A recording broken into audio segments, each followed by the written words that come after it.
Good morning, or good afternoon, good evening, good whatever part of the day it is. Um, I'm really delighted to see that I am doing yoga this morning and that you have found your way to your mat or your blanket or your floor or your sofa. I'm focusing today. I've been caught up in this war in the Middle East and feeling very anxious and upset and worried about my friends who have relations there and et cetera, et cetera. And so I've been thinking about anger and about peace and reconciliation. And so the theme today is that. Um, and I'm going to do a bit of a backwards class today. I'm going to start in Shavasana. So if you could just stretch out on the floor. And if you find uh, being on your back uncomfortable, you can just roll onto your side. You could be on your belly, or you could remain just in a seated position. But we're just going to do some good breathing and some relaxation just to get us into the mood to do a class that's centered on anger. So, anyway, it's a bit counterintuitive, but there you go. Uh, Yoga works in oppositions. So we're going to just feel the breath enter, just feel the breath enter. You can feel it tickling those little nose hairs and moving down your throat into your chest. And it's filling your chest up like water. So you start at really the bottom of your chest. You could even put your hands on the bottom ribs as you inhale. And then you're going to exhale and inhale and exhale and inhale and exhale. Inhale and exhale. And we'll just do a few more breaths like that. Inhaling from the bottom up and then exhaling from the top down. So inhale and then exhale. Inhale and exhale. And I'm just going to read a very short piece by Thich Nhat. And he's the Vietnamese Buddhist teacher who died not too long ago.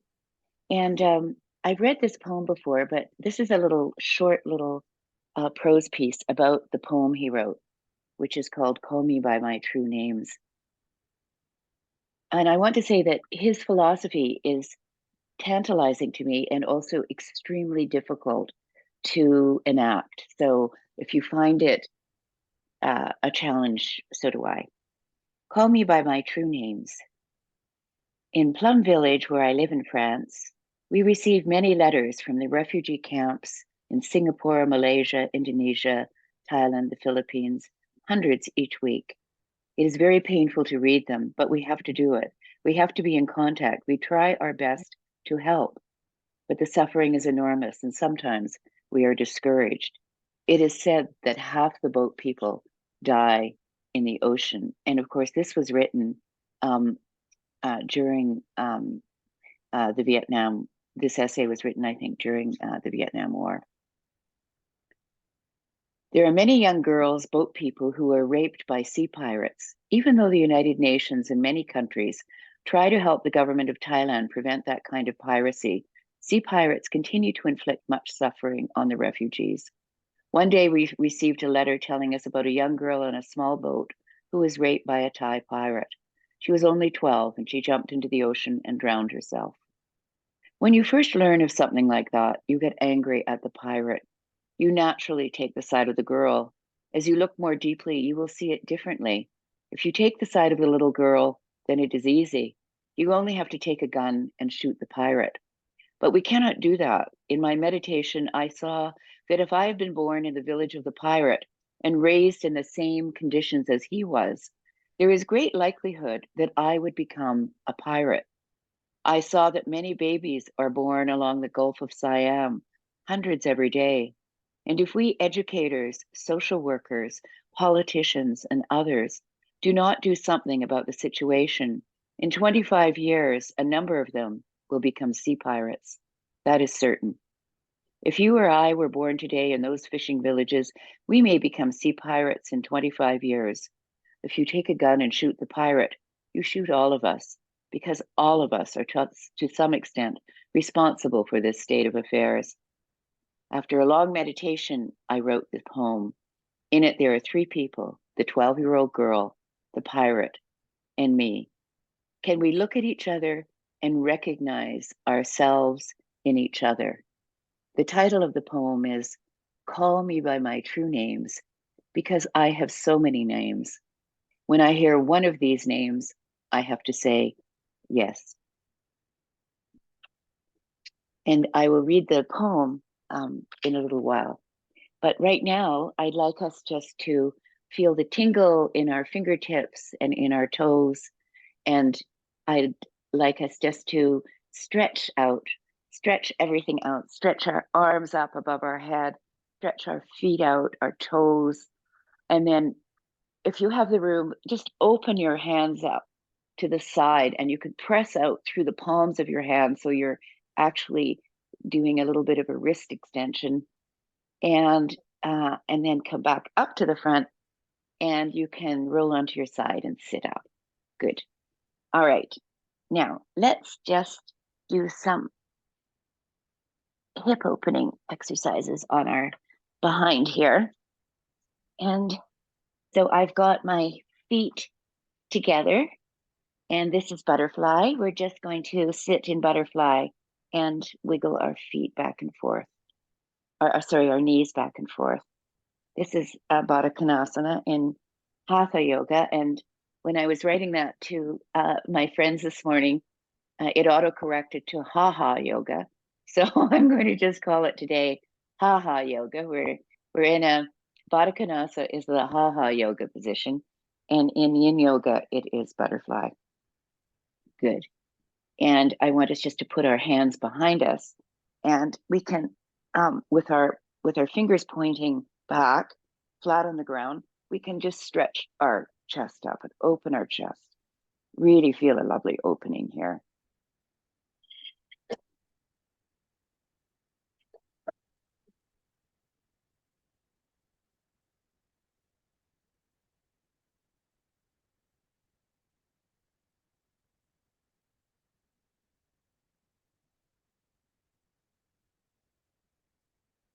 Good.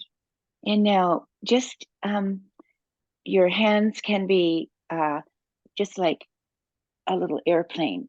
So we can even go down onto our elbow here. We can rock back and forth, just stretching our arms up and stretching our arm down. So in this morning, you may have sore shoulders like I do, and this is actually quite fun. And you can just stretch your arm all the way over. Stretch this arm all the way over. Ooh. Ooh. And then we're going to just embrace ourselves, because as we know, metta, or loving kindness, which is a Buddhist principle of loving, sending love out into the world, it begins with sending love to yourself, because it's, as they say, very difficult to love others if we're filled with self-loathing. So here we go. We're going to just embrace ourselves once more here and give ourselves a lovely hug. Very good. And we're going to stretch up again, and we can just use our hands to bring our feet together, because that might be enough. And we can shake our legs out here. Now, if you have a strap, you can use a strap to help yourself, and you might want to sit on something just to get your the angle of your hips a little bit more advantageously organized. Now, I use this thing. I found this in a lovely little Japanese store, just a little bubbly thing, but you just need something to I just like something, a little something under my hips here.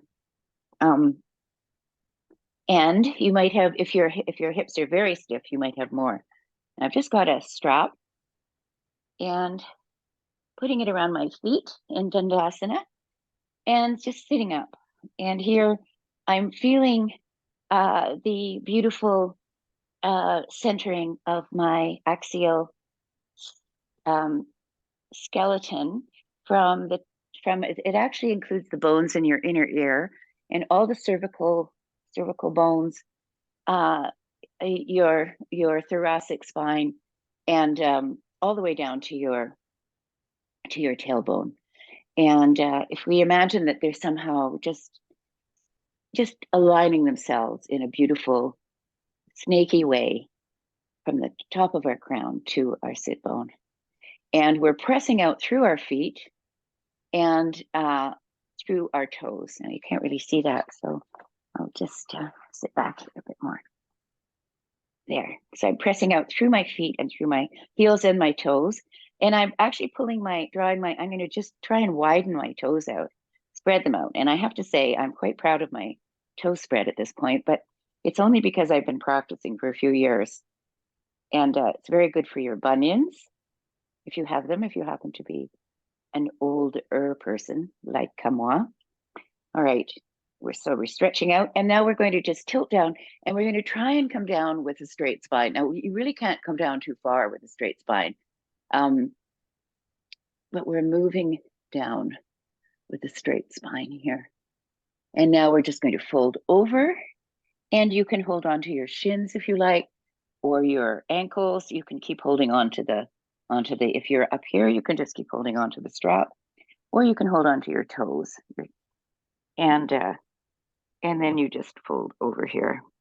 You can hold on to the outside of your feet as well. And we're just going to hold here. We're just going to hold here for 2 minutes. So I will set my timer. There.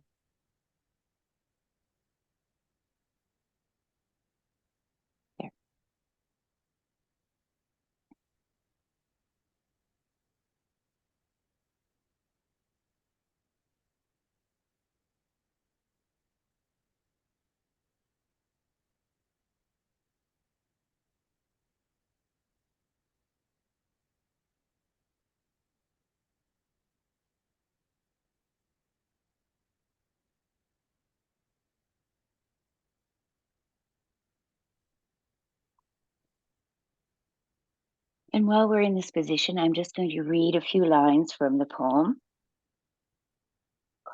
Please call me by my true names. It begins, do not say that I'll depart tomorrow, because even today I still arrive. Look deeply.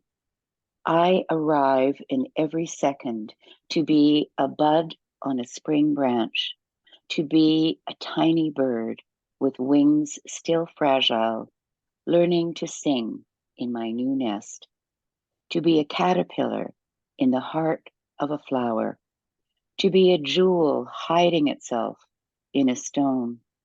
I still arrive in order to laugh and to cry, in order to fear and to hope. The rhythm of my heart is the birth and death of all that are alive. I am the mayfly metamorphosing on the surface of the river, and I am the bird which, when spring comes, arrives in time to eat the mayfly. I am the frog swimming happily in the clear pond, and I am also the grass snake who, approaching in silence, feeds itself on the frog. I am the child in Uganda, all skin and bones, my legs as thin as bamboo sticks, and I am the arms merchant selling deadly weapons to Uganda. So we'll come up now, and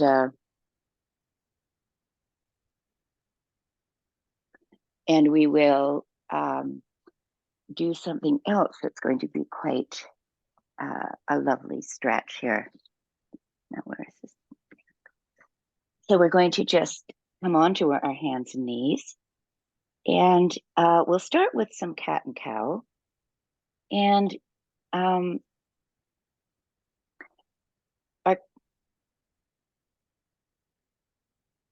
cat and cow is just lifting up and exhaling and inhaling and exhaling up and inhaling, exhaling up and inhaling, exhaling up and inhaling.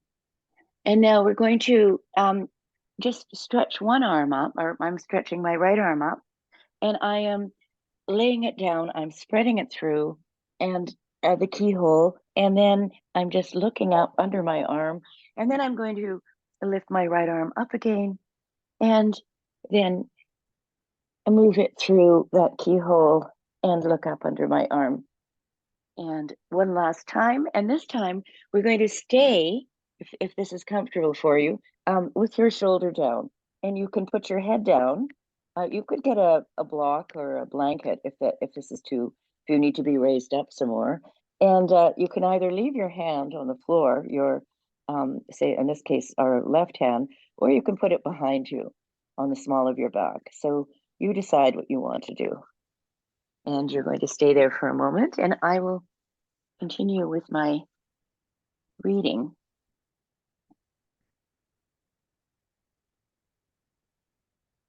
So we'll go back to I like the beginning, I am the mayfly metamorphosing on the surface of the river, and I am the bird which, when spring comes, arrives in time to eat the mayfly. I am the 12-year-old girl, refugee on a small boat, who throws herself into the ocean after being raped by a sea pirate. And I am the pirate, my heart not yet capable of seeing and loving. I am a member of the Politburo with plenty of power in my hands. And I am the man who has to pay his debt of blood to my people, dying slowly in a forced labor camp. My joy is like spring, so warm it makes flowers bloom in all walks of life. My pain is like a river of tears, so full it fills the 4 oceans. Please call me by my true names, so I can hear all my cries and laughs at once, so I can see that my joy and pain are one.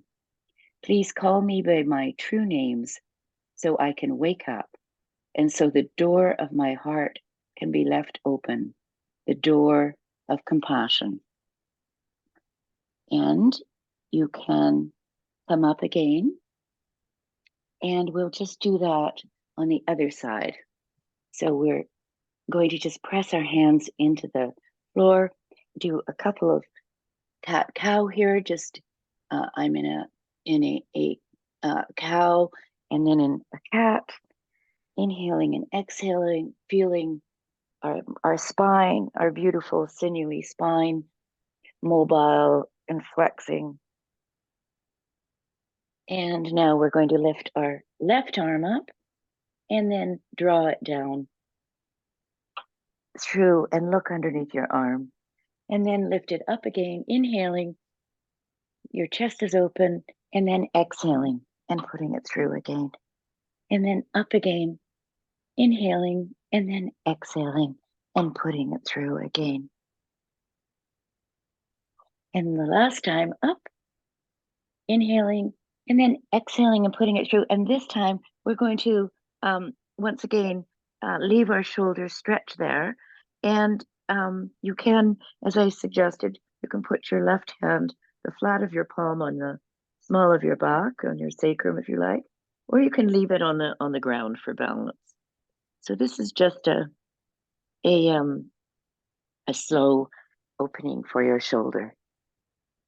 And we'll stay for about a minute and a half, I think. That seems long enough. So I thought I would read these poems by Alice Major. They're from her new book, Knife Snow. And they really are. She has a whole section on anger, which I quite love. So I'll read you this one. This is called Progressive. Dust spring, street silt of winter dried and flaring in our faces, like a powder blown to blind the populace by some malign magician. Across the street, banners flap in the blast of Chinook, a protesting parade that shouts and struggles against the gusts. I heart Alberta oil and gas. Take the brakes off oil sands development. Down with carbon taxes. Slogans that ignite the counterfire of my small group of pals, environmentally aware and headed for lattes. My kind, dear friend shakes her fist, yells unexpected obscenities. Progressive, we style ourselves as we head forward on our side of the street, walking parallel to that straggled, placard-waving gaggle. For us, they represent the tailing pond of history, its wrong side. And yet, I am embarrassed at claiming this grand arc of narrative. Dust grits my eyelids as weather-changing wind blusters against our chest. Along the asphalt expanse that separates us, vehicles stall and rev their engines at the stoplights while all of us progress in time's direction. And you can stop here and just raise your arm up and sit back on your heels. And we're just going to stretch our arms out. And sweep our arms around just to give our shoulders some rest here. We can also rotate our shoulders back and then we can rotate them forward. And we're going to do something for our necks here. We're just going to tip our ear to, in this case, my right side and then my left side. And I'm doing it quite gently and back and forth a few times. And then we're going to go forward and back.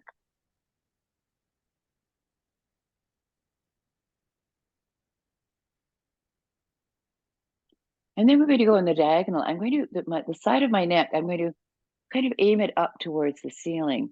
And I'm just going to look up towards the ceiling with my eyes.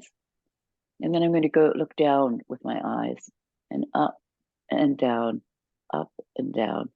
I'm going to roll my eyes around. We used to do a lot of eye exercises when I lived on this ashram so many years ago. I think it's always a good thing. Okay, and then we're going to go on the other side, and I'm going to lift this side of my neck up, and I'm just going to turn and look up while I'm doing that, and stretch another part of my neck a little bit. So these are very gentle stretches, but they help. And I'm going to go back, forward and back again, and side to side. And I have a lot of crunching in my neck, so this helps it. All right, we're going to do something for our hands right now. We're just going to stretch them out and lift up our hands above our head and move them as far as we can back behind our ears if we can, and just pressing up with our palms. Good. Good. And we're going to do that one more time. We're just stretching up our hands, our fingers. Good. And then we'll open out once again our wrists, and we'll press our wrists out this way with our fingers pointing down, press our wrists out that way, this way, that way, this way, that way. Good. So now we have an opportunity to work on camel, perhaps. So we're going to just sit up on our knees, or maybe we're actually a bit tight there. So let's go into a downward dog and try and stretch out our feet a bit. So we're just going to move into downward dog and just feel, this is our first downward dog today, so we can stand on our tippy toes and we can bend our knees a little bit and then press our heels down. And this really helps. You can pedal your feet a bit. We're just getting into the movement of the downward dog right now. And you're pressing into your hands. You're stretching your hands out, cupping the palms of your hands, so it's as though you're sucking the mat up into it. But you're pressing your hands down, and you're rotating your upper shoulders, your upper arms out. And in a kind of paradoxical way, you're actually feeling as though you might be rotating your lower arm down the other way. So you're rotating it in to press your hands down. It's an odd motion there. And you should feel a loosening in your head here. And we'll just tip forward into a plank here. And oops, you can't really see me at all. So you go ahead in your plank. You can stay in your plank for a second. And we're going to plank. And then we're going to push back into our downward dog and just stretch here. Feel a really lovely stretch. And back into plank. And up into downward dog. We're just doing a little mini flow, these two postures, which develops upper body strength and which also stretches out your hamstrings, among other things. And we go back into a plank and up into our downward dog. And we'll just breathe here again. And then I think we'll just come down into a child's pose, because it's a hard world out there. We need to really allow ourselves space to relax and give ourselves the bliss of just letting go, feeling your whole body let go with your breath. Your inhalation fills you up, and your exhalation lets you go. And your inhalation, because we're in child's pose, is actually moving into your back body. So you can imagine your ribs actually separating as you inhale into your back. And then you're exhaling and letting go. Good. Okay, I'm coming up. And I think we'll do a couple of sun salutations, because good to get us moving in an active way. Okay. All right. So here we go. Standing at the front of your mat, we are opening our arms up, and then we are moving into a forward fold.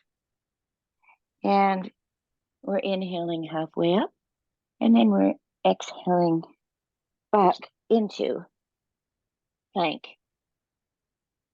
And now we're going to inhale into an upward dog and exhale into downward dog. That was a rather odd sun salutation, but such is this morning. All right. And once again, we're going to feel our downward dog. Really, our thighs are moving back, so our knees are straightening, and we're feeling our heels descend. Now, there's no absolutely perfect way to do this pose, so you're always already in a good position, no matter where you're beginning from. But we are rotating our upper arms out. We're feeling our shoulder blades moving down our back. And we're going to lift our right leg up. And then we're going to just drop our knee, bend our knee and drop our foot towards our buttock, and really feel as though we're lifting our hip one on top of the other. And then we're going to extend that leg out again, and we're going to do some bringing that knee in to the opposite elbow, and then extending out and up, and bringing it in again to the same elbow, and then up, and then bringing it into the middle, and then up. Good. And we're going to just put that foot down, and we're going to do the same thing on the other side.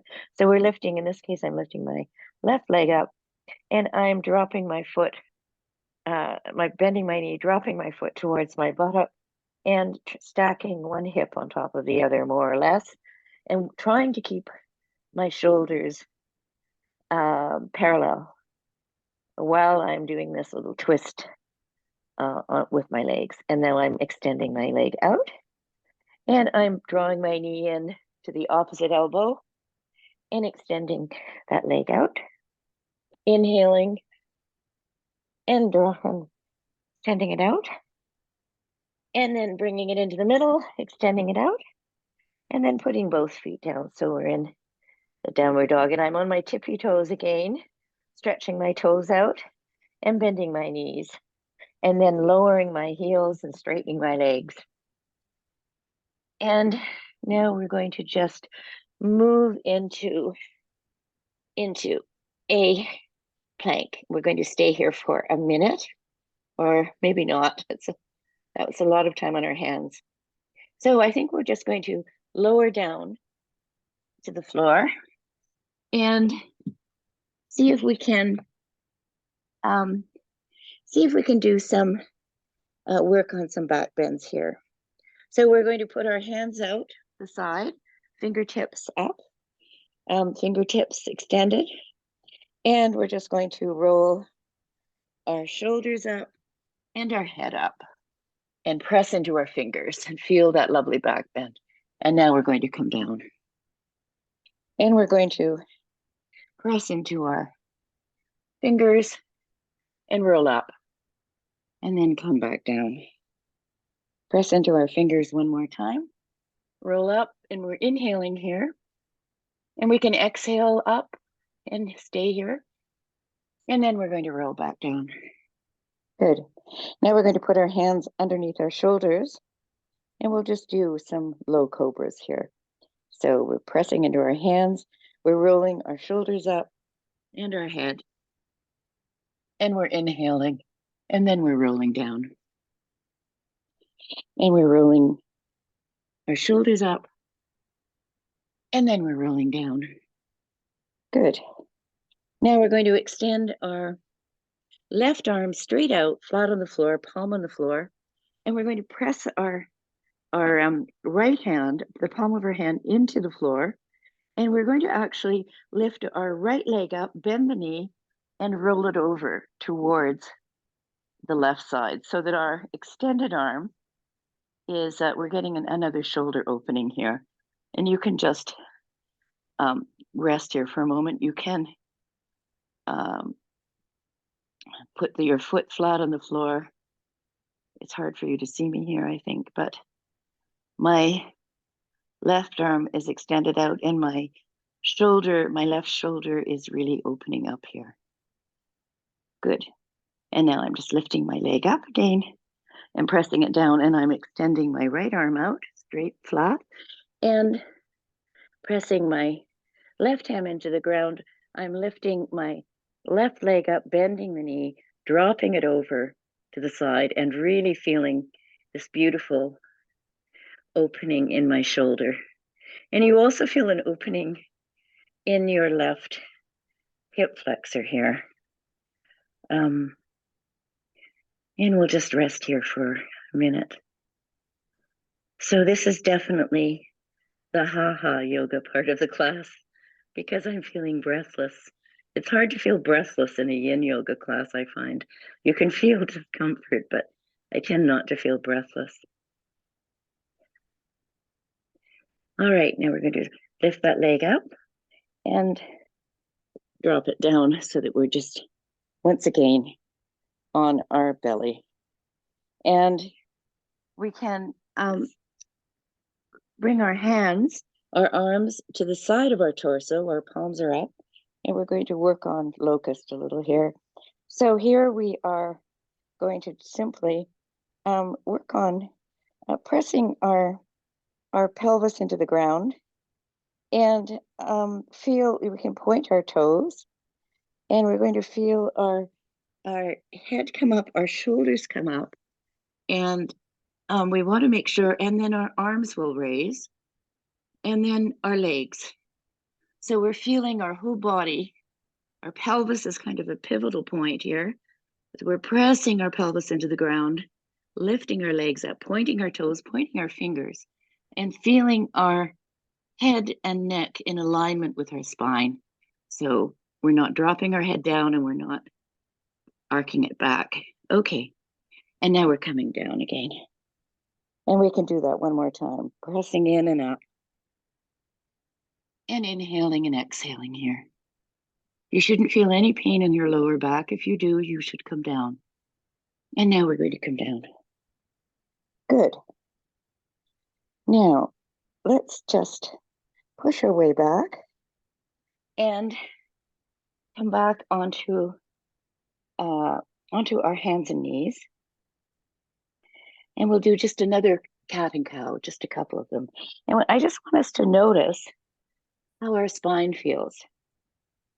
Do we feel a little more mobile now in class? And you can do some really serious wiggles here if you like. You can just wiggle your bottom around, wiggle your shoulders around. You can even wiggle your head around. And just feel that mobility that we need to stay as youthful and active as we can be at this stage of our life, which is very active and mobile. All right. Now, let's do something else. I have to think of what that is.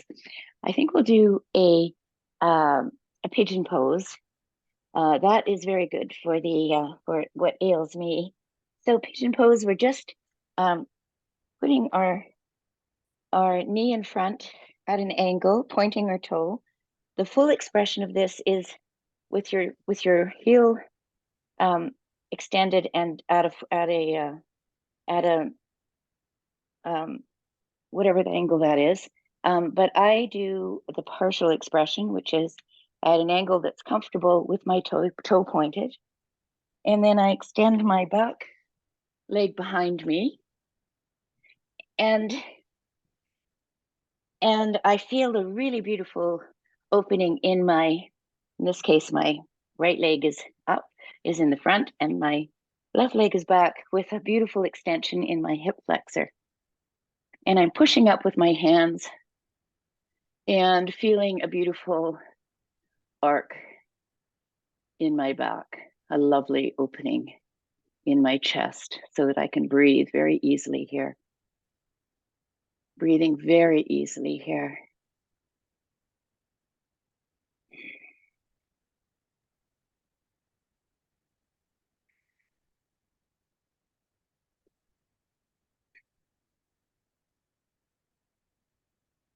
And I love that poem of Alice Major, her friends walking down the street to get their lattes while people are demonstrating across the street, and her very mild-mannered friend, and I know who it is, it's a very, very lovely poet who's quite restrained ordinarily, yelling obscenities, and then the resolution of the poem is the recognition that they're all moving ahead in time.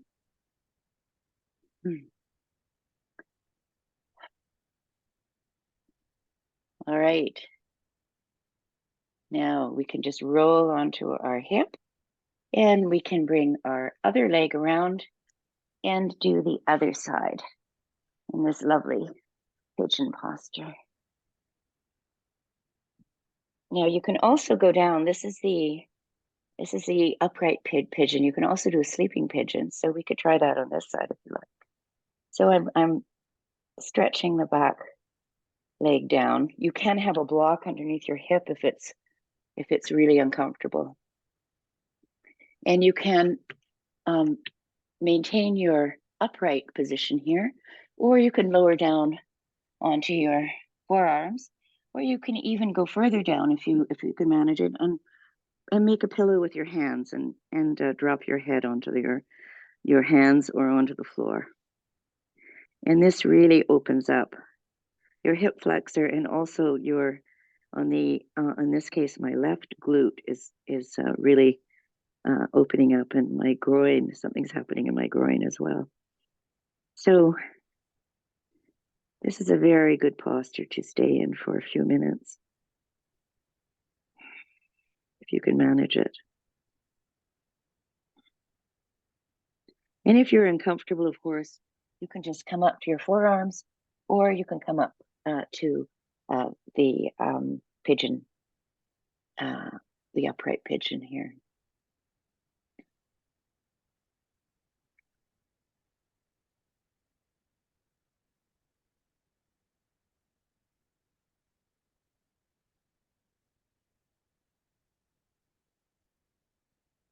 And we'll come around, and I'm just putting my feet together, or you can stay for a few more minutes if you like. I'm just sitting in Dandasana, so you decide when you've had enough.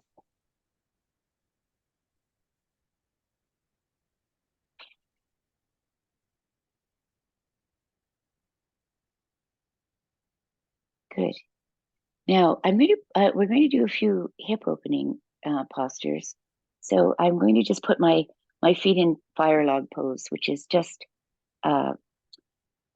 your foot flexed, and then your other foot, you just put it on top. Now, I have a bad knee, so I don't think I can actually do it on this side. So if you're having difficulty, you could just leave, like I'm going to just leave my sore knee out here. But if you can manage it, you can put both feet like this, and I think it's okay like this actually, and keep your feet flexed. And we'll just sit up. We'll keep our posture as we want to keep a neutral spine, so we don't. So we want to find a medial space for it. We can wiggle around until we feel comfortable and feel that invisible string from the ceiling moving through the crown of our head over top of our collarbone here, and over top of our sacrum in the back. And we're just going to sit here. We've been sitting here for a minute. We'll sit here for another minute here.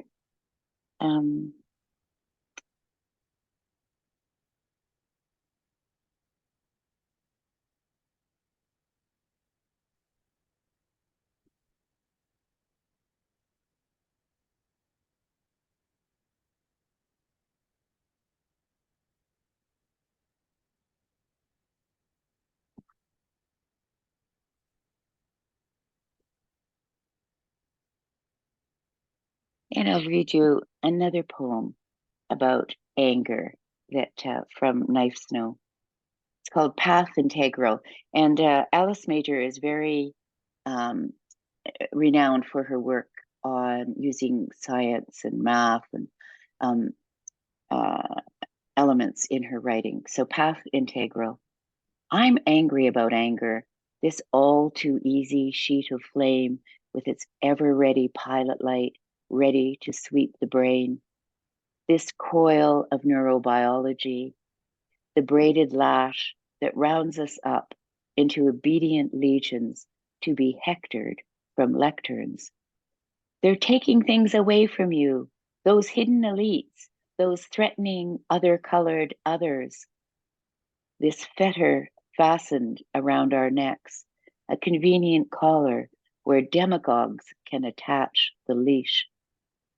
I want to poke around inside the brain, unroll the wrinkled cortex into a flat, creased sponge, and map anger's coordinates.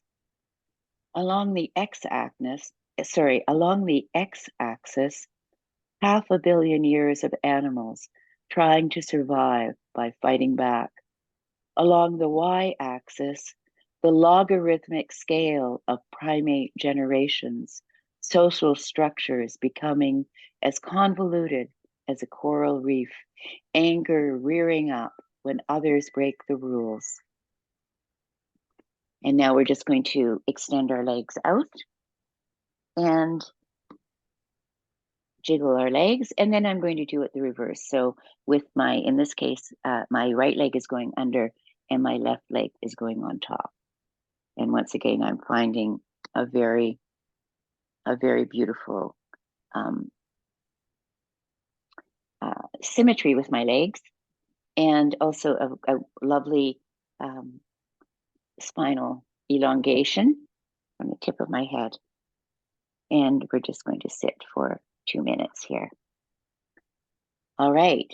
So along the y-axis, the logarithmic scale of primate generations, social structures becoming as convoluted as coral reef, anger rearing up when others break the rules, and Z, the dimension of the individual life, its traumas and tender spots. On this stretched out cortex, I want to locate anger's many domains: bile and choler, ire and indignation, revenge and aggression, and trace the paths that chain them. Where is the fury that is close to joy, its luxurious purity? Where do we locate the sullen burn of grudge? Where do I find the domain anger shares with religion, our gods of righteous wrath and war, with their foreheads of bronze or steel? Where is that narrow territory where unnecessary rage roars up when I'm hurt by something as minor as a stubbed toe?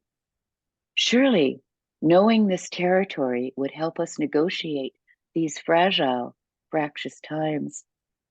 But the map bewilders me, the infinite calculation of its tangled functions, its derivatives.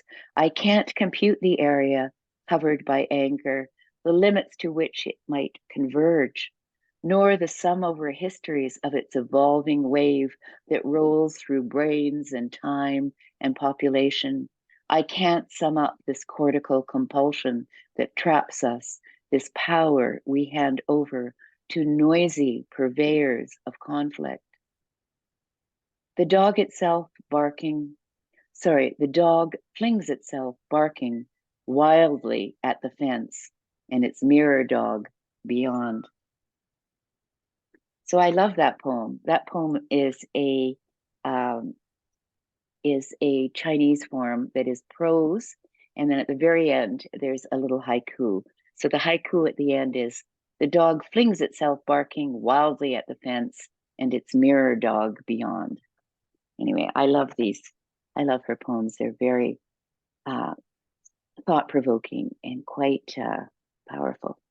Okay, we can now extend our legs out because my legs are really feeling, and we're just shaking here. And I'm giving myself a little slap tap just to make myself feel good and awake. And I'm going to slap my belly and my chest and my breasts and my shoulders and my arms and my hands, my fingers. And I'm going to just slap lightly my face, just awakening my skin and the top of my head and my ears. Good. Now we're going to come up and just do a twist. So once again, we're taking our legs. I'm bending my right foot in, and I'm so that my right foot is beside my left buttock, and I'm drawing my right leg over. Now you can, if you like, leave the bottom leg straight, and then I'm twisting towards the raised knee. So I'm lifting my arm up, and this is really we're elongating the spine here, moving up, up, up as we twist around. So there are two movements, up and around, and then we're catching our arm on our upright knee, or upper lower thigh here, and really feeling the twist, and I'm pressing my backhand. Oh dear. Somehow I accidentally got Siri going. I don't know how. Here we go. And I'm turning around here. And I'm inhaling and exhaling once again.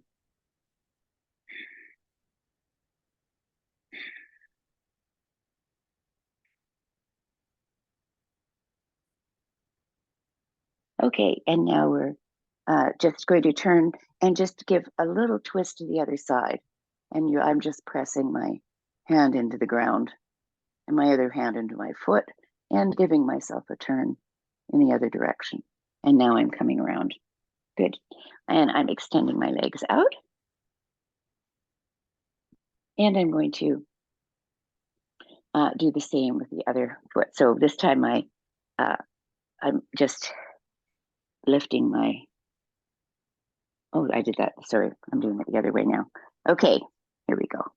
So I'm lifting my right knee up and my left leg is on the ground, and I'm lifting my left arm up and up, up, up as I turn and use my hand to twist myself around here. There we go.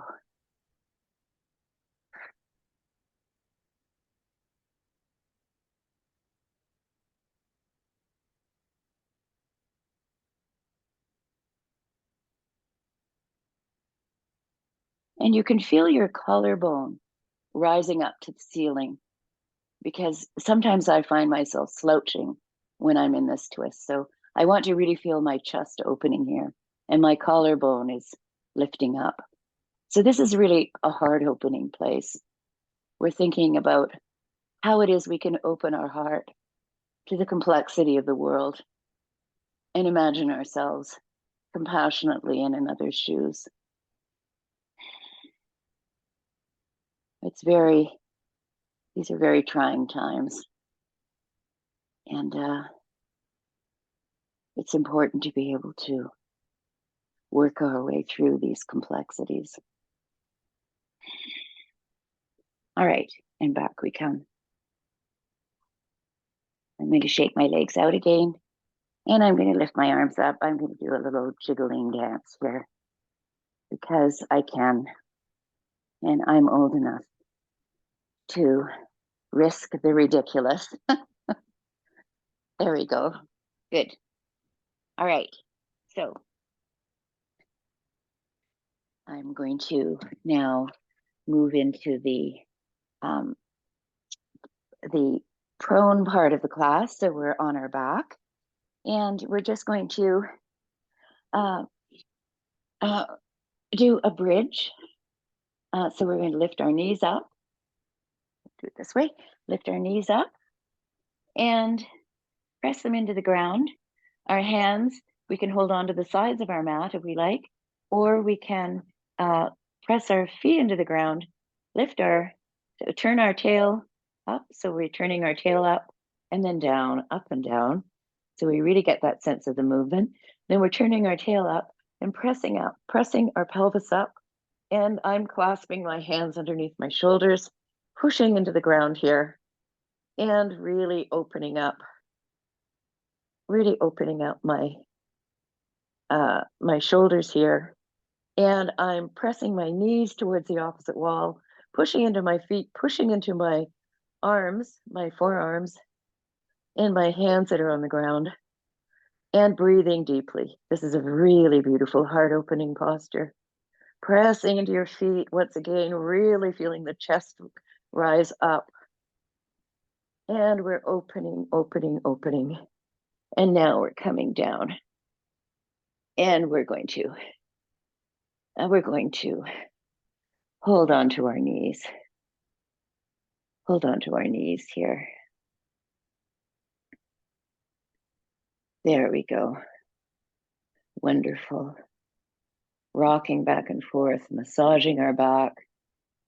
And we're going to try that bridge one more time because we can. So let's press our feet into the ground, and we're going to raise our hips up again, press our arms into the ground, our shoulders on the ground.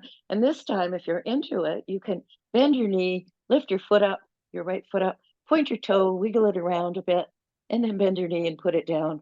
All the time pressing your chest up, your pelvis up, lift your knee up, press your foot up, your heel up, point your toe, wiggle it around, bend your knee, put your foot on the ground, and then press up again. Push your pelvis up and your chest, and then roll yourself down very carefully, and then hold your backs of your thighs or the front of your shins and roll around. There we go. Very nice. We're going to extend our legs out, and I'm just wiggling them a little bit. Now we're going to bend our knees again. We'll do one final twist at the end. Lift our leg up, cross it over, shift our hips to the opposite side as we drop our legs down. And here we have a lovely twist. And if you feel that's too much, just don't bother crossing your legs over, just drop your knees to one side. And in this case, I'm going to put my hand on my thigh, and I'm not putting too much pressure on it, but it just gives it a little bit of weight, just to increase the twist a little bit. And both of your shoulders are on the ground. You can, in fact, your extended arm, you can move it down to your behind and then up and around, and really allow yourself to stretch that shoulder again if you like, if you have room. And I like this movement actually, but at the end of a class, it allows me to really feel how open my shoulder is. And then we're going to move back to the middle, shift your hips back, and put your feet flat on the ground so you're in neutral. And now you're going to lift your hips up, shift them in this case towards my right, drop my legs to the left, and I'm lifting my right leg up and hooking it underneath my left to feel a little added twist. And I'm looking out towards my right arm. And this right arm, I can move down to my hips and then up and around. If you have room, you can stretch it all the way out and all the way around and move it back. And here, if we have our knees extended out, in this case to the left, we can look out towards our right hand. And this offers you an opportunity to move all parts of your spine in a kind of twisty way. And now we're just going to shift our knees back to the center, and we can just extend our legs down here and shake them out. And we're going to move into Shavasana now and have a very lovely, relaxing Shavasana. So let's we can point our feet, and then we can rotate our feet, and then we can let them go. We can lift our legs up and then let them down. Lift our hips up and let it down. We can lift our chest up and let it go. We can lift our shoulders up to our ears and then let them go. We can clench our fists and then let them go. We can lift our arms up, let it go. And we can move our heads from side to side. And if there's any other part of your body you want to scan, you can also really feel the skin on your scalp just loosen. Just imagine that. Imagine that it's loosening. And imagine that you can open your mouth slightly, open your lips. Your tongue is in the bottom of your mouth, and your jaw is really relaxing here. And your eyes are relaxing.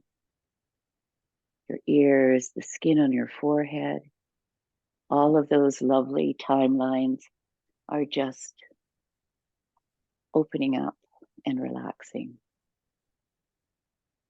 Anything that we're holding, we can just let go.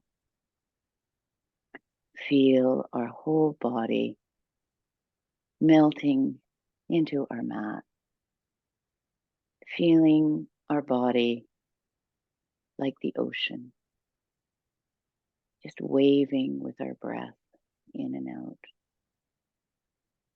And I'm going to leave you in silence for a few moments here, and I'll call you back.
And now you can feel your toes wiggle, your fingertips. You can feel the hair on your arms stand on end as the lifeblood comes back into it for the day ahead. And you can slowly feel yourself awaken. You can bend your knees, you can roll from side to side, you can move onto one side and push your way up into a seated position.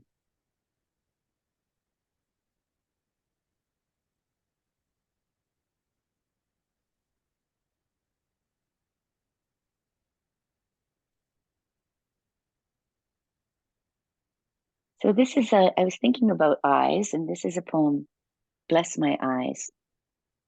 How I've taken you for granted, hard-working contraption, camera obscura, darkened chamber where light speeds thread on a signal on a string of signals, linking me to the world's weave, its moire and rainbows, its depths of field, sheen of green and cobalt in a magpie's wing. I have been your pupil all these years. Any camera would struggle to render what you mirror seamlessly, movements, constancy, proliferating daylight, the startling sparkle as I pass through snow. Blessings on you. You get tired, eyes, at times. Close your lids for now. Rest will come. Someday, you won't even need to show me dreams. And on that happy note, I'll thank you for being with me for the last hour or so, and I will invite us to thank all of our teachers, all of the teachers we've had in the past, and all of the teachers that we um, enjoy in the present. So the teacher in me salutes the teacher in you, and the student in me honors the student in you.